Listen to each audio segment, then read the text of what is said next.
Indian geography की इस series में आज हम पढ़ने वाले हैं भारत की मिट्टी, यानी भारत में कितनी प्रकार की मिट्टियाँ पाई जाती हैं। इस टॉपिक की बेटा 2 वीडियो हैं। ये इस टॉपिक की पहली वीडियो है, दूसरी वीडियो भी मैंने बनाई है। तो इस वीडियो में जहाँ तक है जितना अपना पार्ट कवर हो जाएगा वो अपन कर लेते हैं, फिर अगला जो होगा वो अपन नेक्स्ट वीडियो में करेंगे। तो शुरुआत करते हैं अपन। सबसे पहले देखते हैं कि बेटा ये मृदा होती क्या है, मिट्टी मतलब कहते किसको हैं। तो देखो, जमीन पर यानी कि पृथ्वी पर जमीन पर दानेदार कणों वाली पतली परत जो पाई जाती है उसको अपन मृदा कहते हैं। यानी कि जमीन पर दानेदार कणों वाली जो पतली परत होती है उसको अपन मृदा कहते हैं, यानी उसको मिट्टी कहते हैं। ठीक है। अब प्रश्न खड़ा होता है कि ये मिट्टी बनी कैसे, इसका निर्माण हुआ कैसे। तो इसके लिए देखो अपन देखते हैं अपन मृदा का निर्माण अनेक प्रकार के खनिजों, है ना, पौधों, गैस, पानी और जीव जंतुओं के अवशेषों को मिला करके मिट्टी का निर्माण होता है। तो अगर हम ध्यान से देखें तो मिट्टी जो है उसके अंदर अपने को खनिज पाए जाएंगे, पौधे के अवशेष, इस प्रकार से गैस, पानी और जीव जंतुओं के अवशेष पाए जाएंगे। तो इनसे मिलकर के बेटा मिट्टी का निर्माण होता है। आगे चलें। अब आता है कि मृदा में पाए जाने वाले कणों के प्रकार, यानी कि कण कितने प्रकार के, यानी किस किस प्रकार के कण पाए जाते हैं। तो इस मिट्टी में 4 प्रकार के कण पाए जाते हैं। इसके अंदर सबसे पहला है आपका मृत्तिका, जिसको चिकनी मिट्टी बोलते हैं। इसके बाद गाद, इसके बाद बालू और लास्ट में होती है बजरी। तो अगर इन मिट्टी में अपन कणों का आकार देखें तो उसके आकार पर जो इनका क्रम होगा वो बेटा इस प्रकार से होगा। तो मैंने यहाँ पे लिखा है कणों के आकार का क्रम। सबसे देखो बारीक कण पाए जाते हैं मृत्तिका में, इसके बाद उससे बड़े कण होंगे गाद में, और गाद से बड़े कण पाए जाते हैं बालू में, और बालू से बड़े कण पाए जाते हैं बजरी में। अब ध्यान से देखिए बेटा, जो मृत्तिका होती है इसमें जो कण हैं बहुत बारीक होते हैं, और जितने भी कण बारीक होंगे उनमें पानी को सोखने की क्षमता ज़्यादा होती है। तो मृत्तिका जो होती है उसमें पानी सोखने की प्रवृत्ति ज़्यादा होती है। तो सबसे अधिक पानी सोखने की क्षमता किसमें होती है बेटा, मृत्तिका में, यानी कि इसके कण बारीक होते हैं। और सबसे कम पानी सोखने की जो क्षमता होती है बेटा बजरी में होती है। आपने देखा होगा कि बजरी पानी कम सोख पाती है, जबकि मृत्तिका के अंदर जो कण हैं वो बारीक होते हैं, इस कारण से पानी सोखने की क्षमता इसमें ज़्यादा पाई जाती है। तो मेरे ख्याल में आपको यहाँ तक तो क्लियर हो चुका होगा।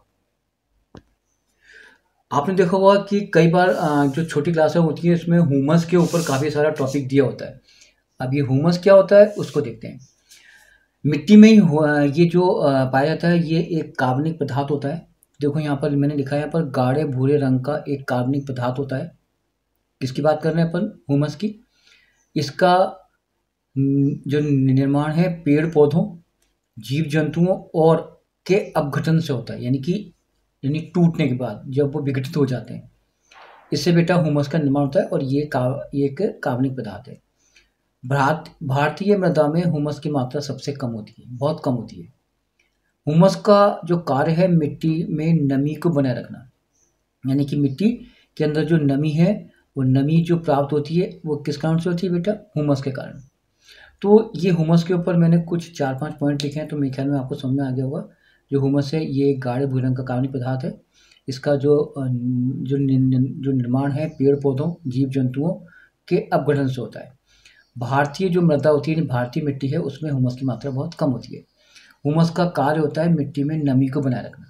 ठीक है, चलिए अब अपन आगे चलते हैं। भारतीय कृषि अनुसंधान परिषद ये एक विभाग है भारत सरकार का, जो कि मिट्टियों के प्रकार को बताया है इसने कि भारत में कितनी प्रकार की मिट्टी आती है या पाई जाती है। तो भारत में कुल मिलाकर के 8 प्रकार की मिट्टियाँ होती हैं। अब ये 8 प्रकार की मिट्टियाँ कौन सी हैं, सबसे पहले बात करेंगे अपन जालोद मिट्टी, जिसको दोमट मिट्टी या फिर कछारी मिट्टी भी कहते हैं। सेकंड होती है बेटा काली मिट्टी, और थर्ड होती है लाल या पीली मिट्टी। इसके बाद चौथी होती है लैटराइट मिट्टी, पाँचवीं होती है शुष्क मिट्टी, छठी होती है लवणीय मिट्टी, सातवीं होती है पीटमय मिट्टी, और लास्ट में 8वीं होती है वन मिट्टी। यानी कि मिट्टियों के प्रकार हैं। सबसे पहले जालोद, काली, लाल, पीली, लैटराइट, शुष्क, लवणीय और पीटमय मिट्टी और वन मिट्टी, यानी इतने प्रकार की मिट्टियाँ भारत के अंदर पाई जाती हैं। आज की वीडियो में हम देखते हैं कि कितनी मिट्टी के ऊपर चर्चा कर सकते हैं। तो सबसे पहले अपन चलते हैं बेटा जालोद मिट्टी के ऊपर। ठीक है, चलिए अपन बात करेंगे जालोद मिट्टी। इस मिट्टी को दोमट मिट्टी या कछारी मिट्टी भी कहते हैं। मैंने अभी ऊपर बताया आपको कि जो जालोद मिट्टी होती है इसको दोमट मिट्टी या फिर कछारी मिट्टी भी कहते हैं। इसका जो स्ट्रक्चर है यानी कि इसका निर्माण किन से होता है, यानी कि अगर 100% की बात करें तो 40% इसमें बालू होती है, 40% इसमें मृत्तिका होती है, इसमें 20% गाद होती है। यानी कुल मिलाकर के 40-40-20 यानी कि 40% आपका बालू होगी, 40% आपकी मृत्तिका होगी और 20% आपकी गाद होगी। इन तीनों को मिलाकर के जो मिट्टी बनेगी वो बनेगी आपकी जालोद मिट्टी। अब इस मिट्टी की विशेषताएं क्या है, चलिए अब अपन बात कर रहे हैं जालोद मिट्टी की विशेषताएं। पहला पॉइंट देखो, पहला हेडलाइन देखो, यह है भारत में सबसे उपजाऊ मिट्टी है। यानी भारत की सबसे उपजाऊ मिट्टी कौन सी है बेटा, यह है कौन सी मिट्टी, जालोद मिट्टी। इस मिट्टी में उर्वरक की आवश्यकता नहीं होती, यानी कि ये मिट्टी इतनी उपजाऊ होती है इसमें उर्वरक की मात्रा की आवश्यकता ही नहीं होती है। सेकंड हैंड देखो हेडलाइन, भारत के क्षेत्रफल का 40% भाग में जालोद मिट्टी पाई जाती है। यानी पूरे भारतवर्ष में देखें तो जितना भी उसका एरिया है उसका 40% भाग है वो जालोद मिट्टी पाई जाती है, 40% भाग में।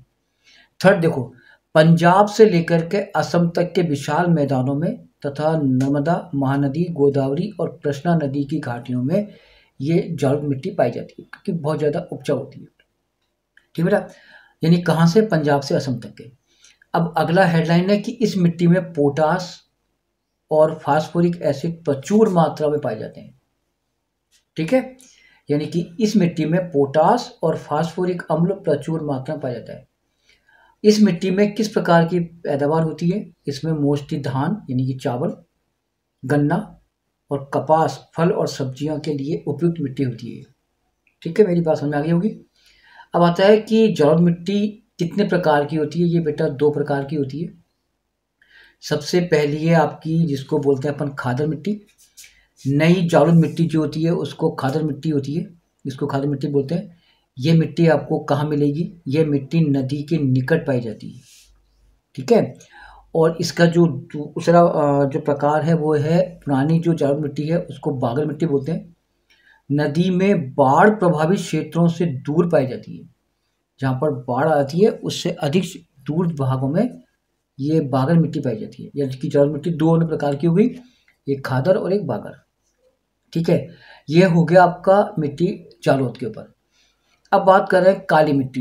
काली मिट्टी अभी सेकंड मिट्टी है। जो काली मिट्टी है इसको बेटा रेगूर, लावा, कपास और टिपिकल ब्लैक मिट्टी भी कहते हैं इसको। यानी इसके 4 नामों से इसको जाना जाता है। अब इस मिट्टी का निर्माण कैसे होता है अपन उस पर चर्चा करेंगे। जो काली मिट्टी है इसका निर्माण बेटा जो ज्वालामुखी से जो लावा निकलता है उससे काली मिट्टी का निर्माण होता है। यानी कि ज्वालामुखी से जो लावा निकलता है उससे काली मिट्टी का निर्माण होता है। तो ये लावा क्या है, धीरे धीरे करके एक पहाड़ों का रूप धारण कर लेता है। ठीक है, और उसके बाद ये काली मिट्टी में कन्वर्ट हो जाता है। अब ये जो पहाड़ है ये धीरे धीरे टूट करके अपक्षय होकर के ये काली मिट्टी का निर्माण करता है। यानी कि प्रश्न खड़ा ये हो गया कि काली मिट्टी का निर्माण ज्वालामुखी से जो लावा निकलता है उससे होता है। ठीक है, अब काली मिट्टी किन किन राज्यों में सबसे अधिक पाई जाती है। देखो सबसे अधिक ये पाई जाएगी आपको गुजरात में, फिर होता है मध्य प्रदेश में और छत्तीसगढ़ और महाराष्ट्र। इन राज्यों में सबसे अधिक पाई जाती है। सबसे अधिक यह मिट्टी महाराष्ट्र में पाई जाती है। इन चारों जो राज्य हैं उनमें सबसे अधिक किसमें पाई जाएगी बेटा, महाराष्ट्र में। ठीक है, आगे देखो काली मिट्टी का रंग का कारण क्या है। यानी काली मिट्टी का रंग काला ही क्यों होता है, क्योंकि इस मिट्टी में टेटनीफेरस मैग्नेटाइट की उपस्थिति के कारण इसका रंग काला होता है।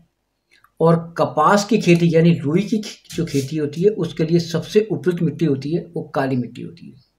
ठीक है, अब काली मिट्टी की विशेषता क्या है उस पर बात करते हैं। काली मिट्टी में पानी सोखने की क्षमता अधिक होती है, पहला रीजन। इस कारण पानी की आवश्यकता इसमें कम होती है, यानी कि इसमें इतना पानी होता है कि हमें बार बार सिंचाई करने की आवश्यकता नहीं होती है। तथा लंबे समय तक नमी बनी रहती है इस मिट्टी में। इसलिए इसे स्वतः जुताई की मिट्टी भी कहा जाता है। यानी इतना पानी होता है कि इसमें पानी की आवश्यकता बहुत कम होती है, इसलिए इसको स्वतः जुताई की मिट्टी भी कहते हैं। सेकंड पॉइंट देखो इसका, इस मिट्टी में नाइट्रोजन तथा हुमस की कमी रहती है।